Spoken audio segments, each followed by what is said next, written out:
Motion in plane हमारा chapter चल रहा था और उस चैप्टर में हमने अब तक position vector, displacement vector, velocity, acceleration, इनको कैसे हम 2 डायमेंशन में देख सकते हैं, हमारा तरीका क्या होगा इनको हमें 2 डायमेंशन में देखने का। अब हम 2 डायमेंशन मोशन का जो एग्जाम्पल है, एक है प्रोजेक्टाइल मोशन, एक सर्कुलर मोशन भी होता है, वो हम अगले वीडियो में पढ़ेंगे। अगले वीडियो इन द सेंस कि प्रोजेक्टाइल कंप्लीट करने के बाद हम पढ़ेंगे, कि प्रोजेक्टाइल अपने आप में एक बड़ा टॉपिक है और बड़ा ही इंटरेस्टिंग टॉपिक है। तो पहले 2 या 3 वीडियो हम प्रोजेक्टाइल मोशन को ले करेंगे। क्वेश्चंस भी बहुत आते हैं, नीट में है या IIT जी मेंस की बात करो, वो क्वेश्चंस की भी अपन प्रैक्टिस करेंगे। तो शुरू करते हैं हम प्रोजेक्टाइल मोशन। नमस्कार, मेरे फिजिक्स के सारे उस्ताद, नाम शेखर, काम फिजिक्स को इजी बनाना। तो प्रोजेक्टाइल मोशन मतलब सिंपल सा यही है आपको कि अब आपको ऑब्जेक्ट को स्ट्रेट लाइन मूव नहीं करवाना।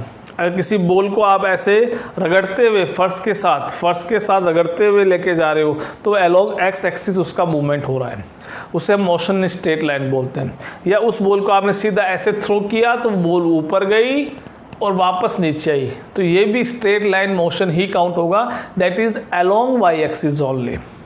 लेकिन अगर मैं कुछ ऐसा कर दूं कि मुझे x की वैल्यू भी चाहिए और मुझे y की वैल्यू भी चाहिए, अगर मैं एक फुटबॉल को किक मारता हूं तो बॉल कैसे जाएगी, ऐसे जाएगी। अब इस सिचुएशन में वो एक प्लेन में मूव कर रही है, एक प्लेन के अंदर उसका मूवमेंट हो रहा है जिसमें उसकी y की वैल्यू भी चेंज हो रही है और x की वैल्यू भी साथ साथ चेंज हो रही है। तो वो क्या हो गया, अब वो 2 डायमेंशन सिस्टम बन चुका है।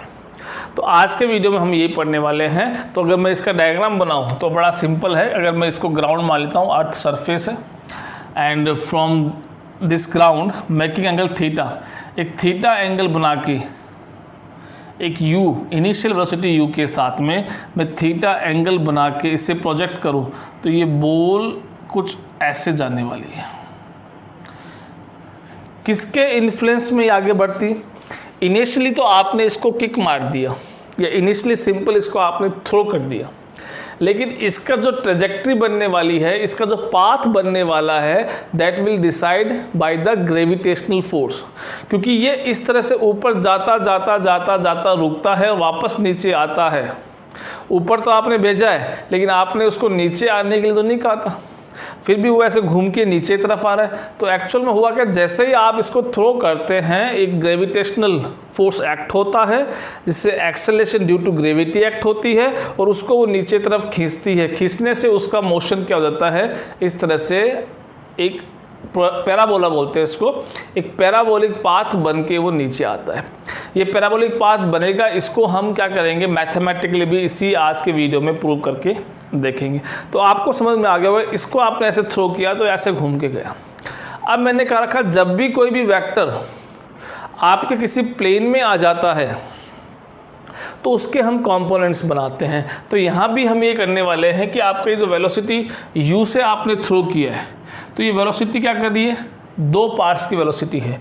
एक पार्ट तो वो जो इसको आगे लेके जा रहा है, एक पार्ट वो जो इसको ऊपर लेके गया था। ठीक है, तो इस u को मैं 2 पार्ट्स में तोड़ रहा हूँ जिससे बोलते हैं रेजोल्यूशन ऑफ वेक्टर, जो मैंने आपको पढ़ा दिया है, वीडियो जाके आप देख सकते हैं पीछे वीडियो। इस तरह से मैंने इसको 2 कंपोनेंट्स में तोड़ा है।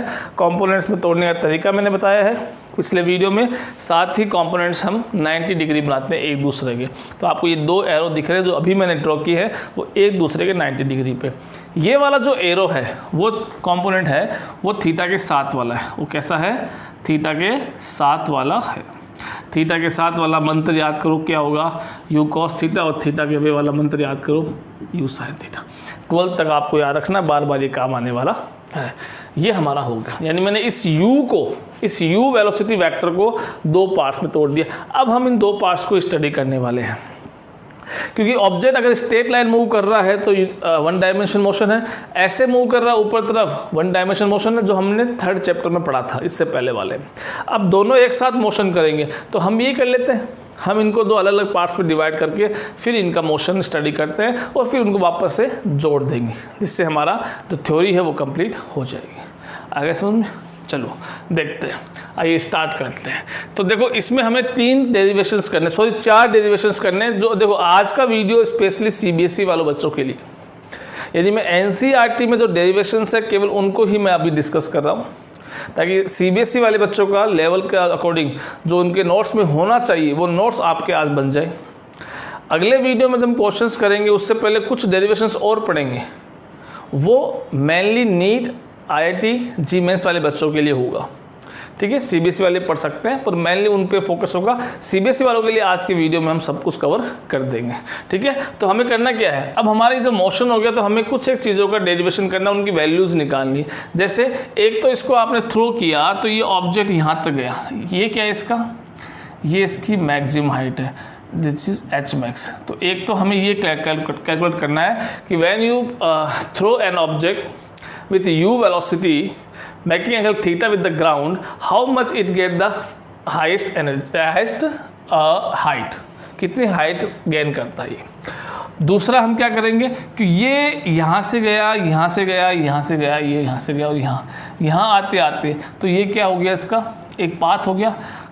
उस पाथ में ये हवा में है, ठीक है, तो यहाँ से यहाँ आने में जो टाइम लगा उसे हमने क्या बोला, टाइम ऑफ फ्लाइट, यानी कितनी देर तक वो हवा में रहा उसे हम क्या बोलेंगे, टाइम ऑफ फ्लाइट। ये हमें निकालना है। थर्ड यहाँ से आपने थ्रो किया इसको और लास्ट में आके कहाँ गिरा, ये इसे क्या बोलते हैं, रेंज।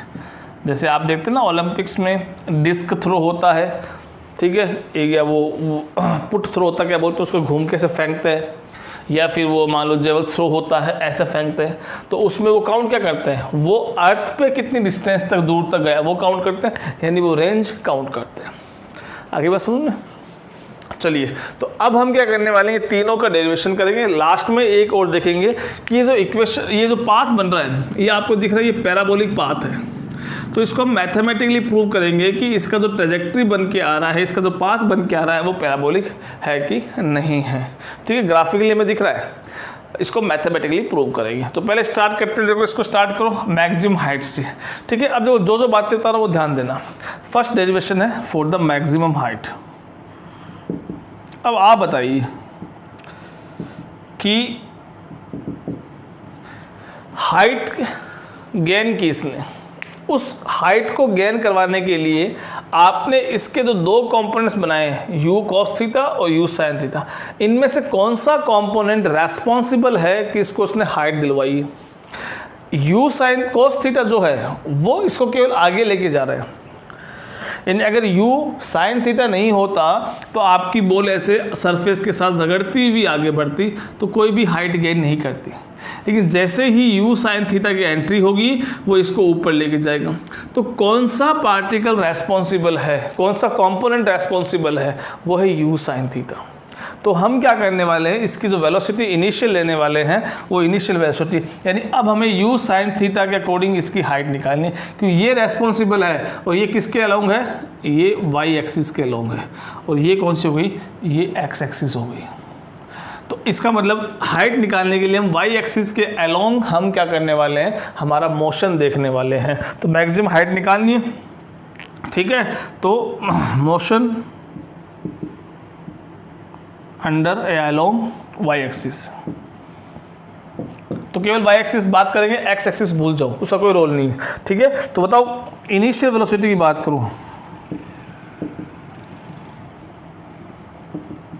वो क्या है, यू साइन थीटा। क्या है वो, यू साइन थीटा। ठीक है, एक चीज़ आपको थर्ड चैप्टर में बताया था कि ये जब गया तो ये मैक्सिमम हाइट पे कोई भी ऑब्जेक्ट पहुंचता है तो वहाँ पे उसकी वेलोसिटी 0 बन जाती है, आपको पता होगा। तो ये मैक्सिमम हाइट पे गया गया गया गया गया यहाँ तक पहुँचा तो इसकी इस डायरेक्शन में, सॉरी हाँ, इस डायरेक्शन में वेलोसिटी 0 बन चुकी है, क्योंकि मैक्सिमम हाइट पे आपने पढ़ा है कि किसी भी ऑब्जेक्ट की वेलोसिटी 0 बन जाती है। ठीक है, तो अलोंग वाई एक्सिस बात करूंगा तो वेलोसिटी यानी कौन सी, फाइनल, तो इसको हम लिखते हैं वी से, final velocity. v is equal to वो कितने हुई, 0। और ऑब्जेक्ट जब भी आप थ्रो करते हैं तो आपको बता रखा है कि उस पर acceleration due to gravity g downwards act होता है, यानी मोशन ऊपर है, g नीचे है, तो आप g की वैल्यू नेगेटिव काउंट करोगे, यानी जो एक्सेलेरेशन है a वो क्या करोगे, -g काउंट करोगे। और ये डिस्प्लेसमेंट किधर हो रहा है, ये डिस्प्लेसमेंट y एक्सिस के अलोंग हो रहा है। तो इसका डिस्प्लेसमेंट यानी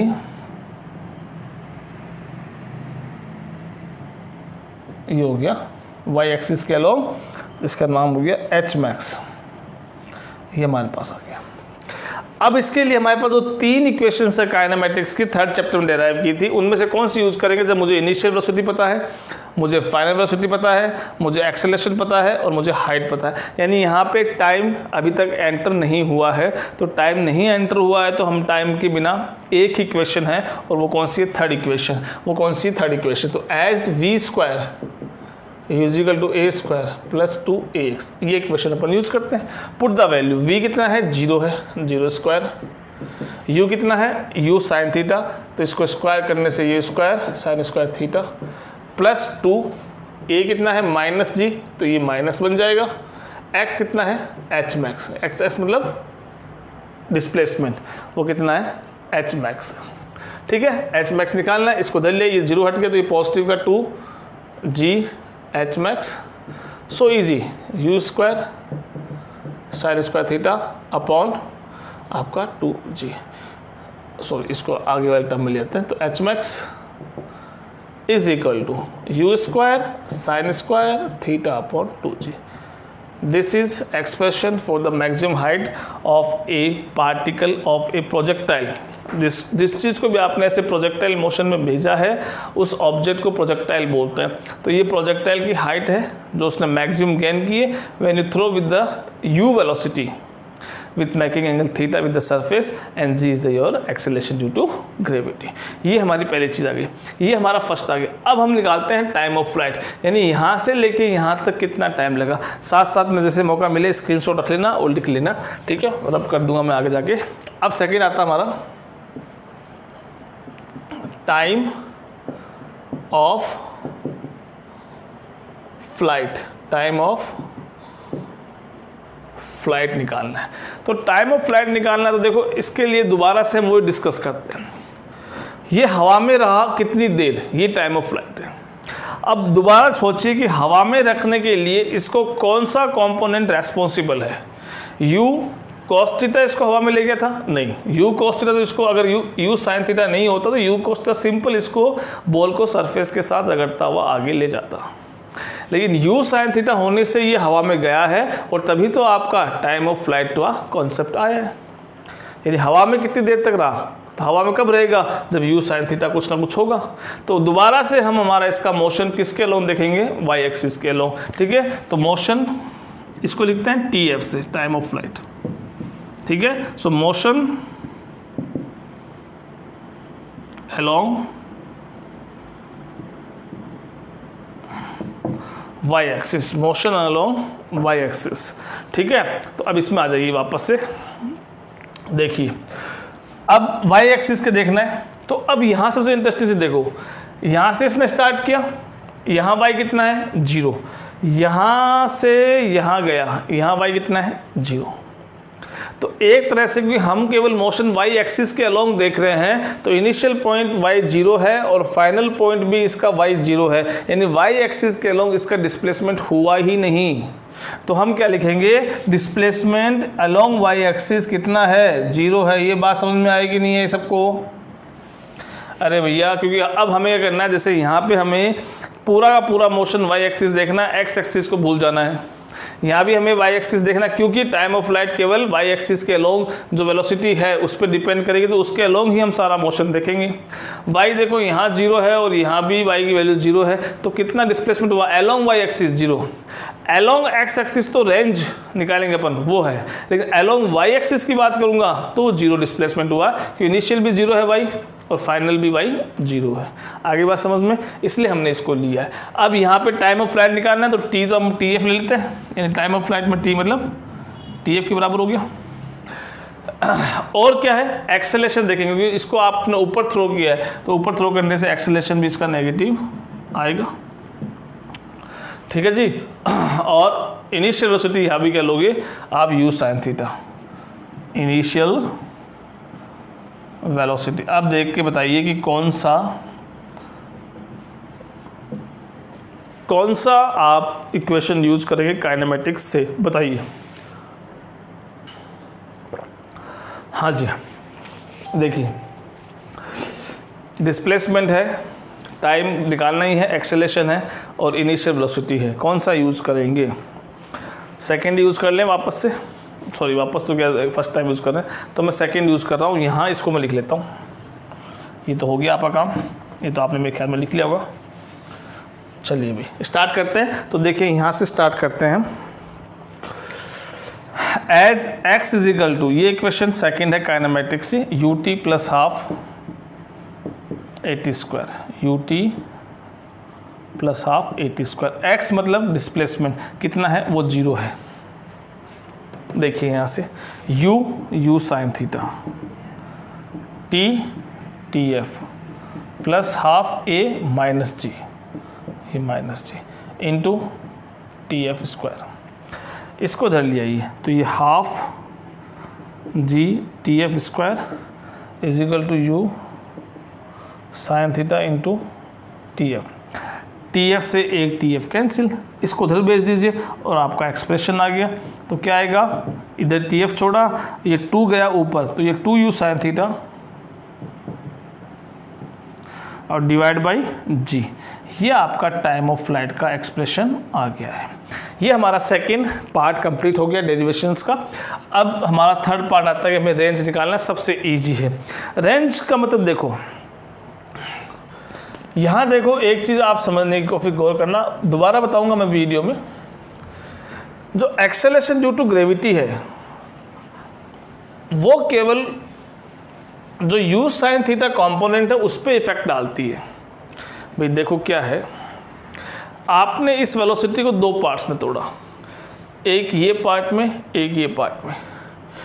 अब जब ये वेलोसिटी जो ऊपर वाली है, इसमें तो ऑब्जेक्ट ऊपर जा रहा है, यानी जैसे ऊपर बढ़ रहा है, आप देख रहे हो इस पर डाउनवर्ड। जैसे मान लो यहाँ पहुँचा तो जी एक्सेलरेशन एक्ट हो रहा है, यहाँ भी है तो भी जी एक्ट हो रहा है, यहाँ भी है तो भी जी एक्ट हो रहा है, यहाँ भी है तो भी जी एक्ट हो रहा है। यानी जब तक क्या कंटिन्यूसली उस पर जी एक्ट होता ही रहेगा।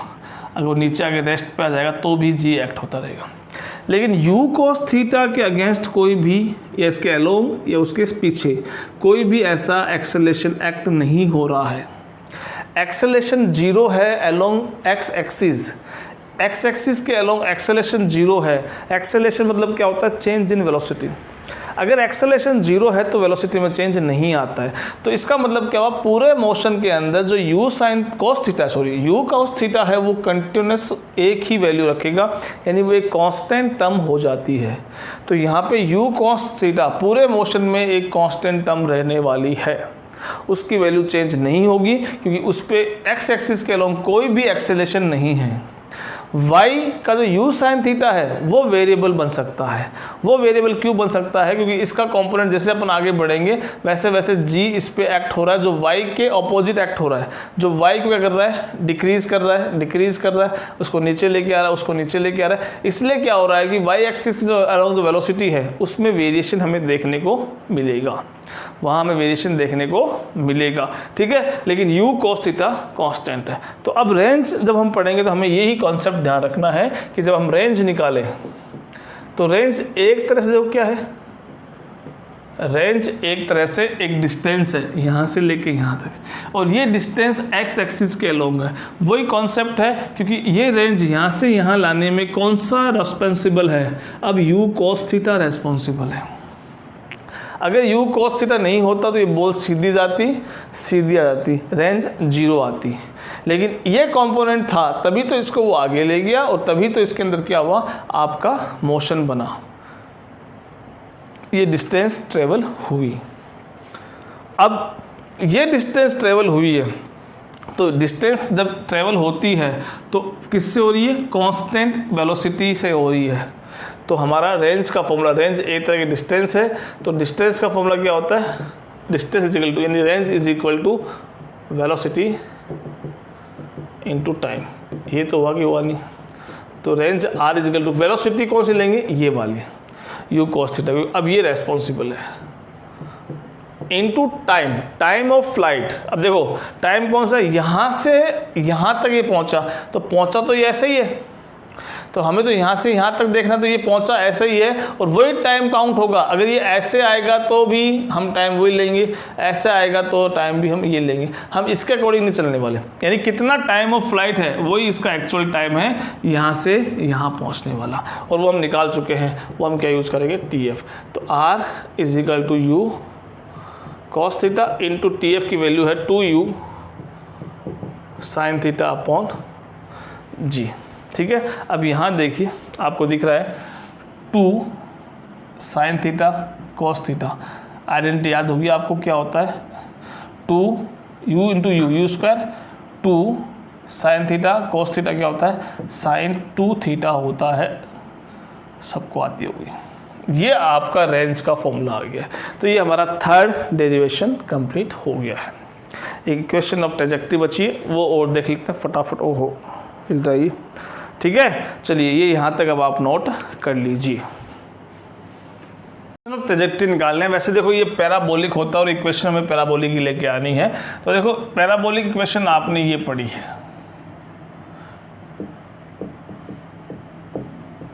ये पैराबोलिक इक्वेशन होती है। ठीक है, हमें इसको इसी फॉर्म में लाने की कोशिश करनी है।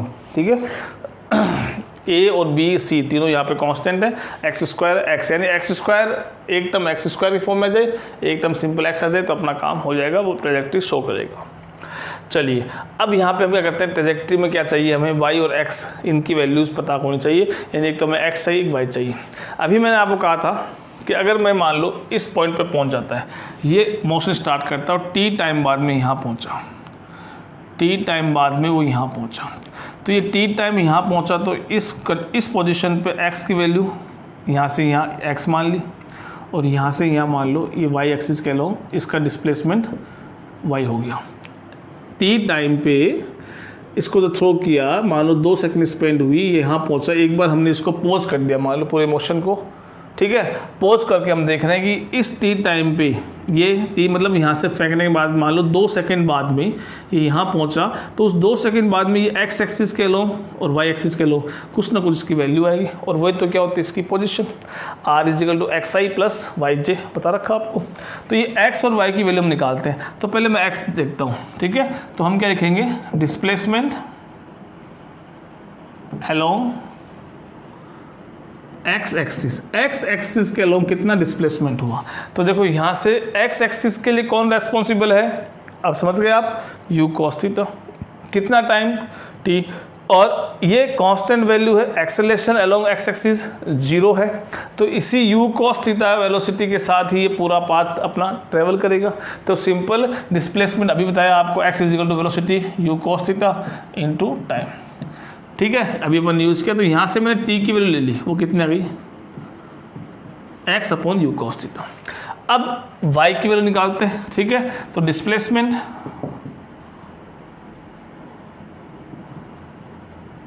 अलोंग वाई एक्सिस के अलोंग बात करूंगा, तो देखो वाई एक्सिस के रेस्पोंस कौन सा है, ये वाला है।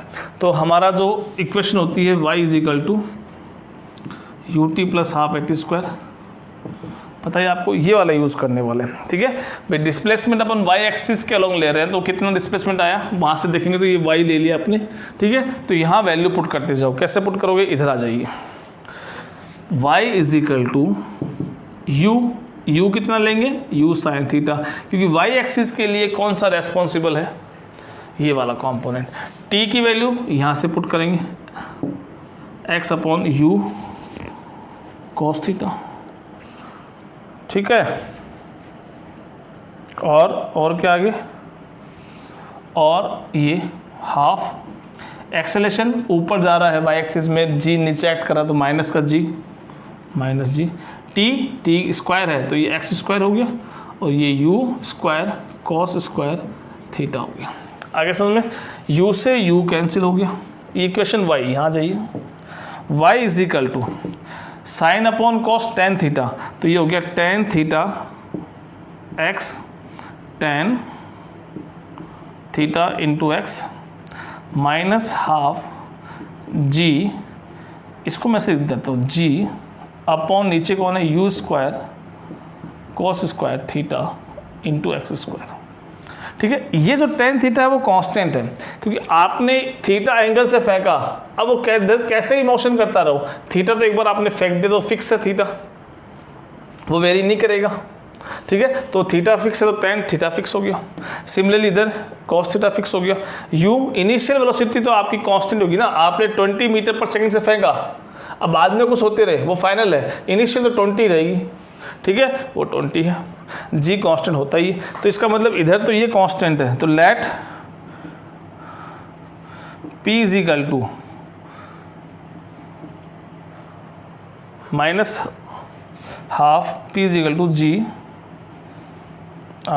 p नहीं, चलो एक ही बात है, u square cos square theta, और q इज इक्वल टू ले लिया मैंने tan थीटा, ये दोनों कांस्टेंट टर्म है, इनकी वैल्यू पुट कर दो, तो y is equal to tan theta हो गया अब q, तो ये आ गया qx, और माइनस हाफ जी स्क्वायर cos थीटा हो गया p x स्क्वायर। ये देखो, एक तो क्या आ रही है, एक्स स्क्वायर टर्म आ रही है, एक एक्स आ रही है, एक एक्स स्क्वायर आ रही है, एक एक्स आ रही है, और सी कांस्टेंट है, तो सी यहाँ भी मान लो 0 है, कांस्टेंट है, तो ये 0 आ गया। तो ये जो इक्वेशन आई है वो इक्वेशन किसकी है, पैराबोलिक की है। इसका मतलब इसका जो पाथ है वो पैराबोलिक पाथ शो करता है, ये हमने मैथमेटिकली भी शो कर दिया।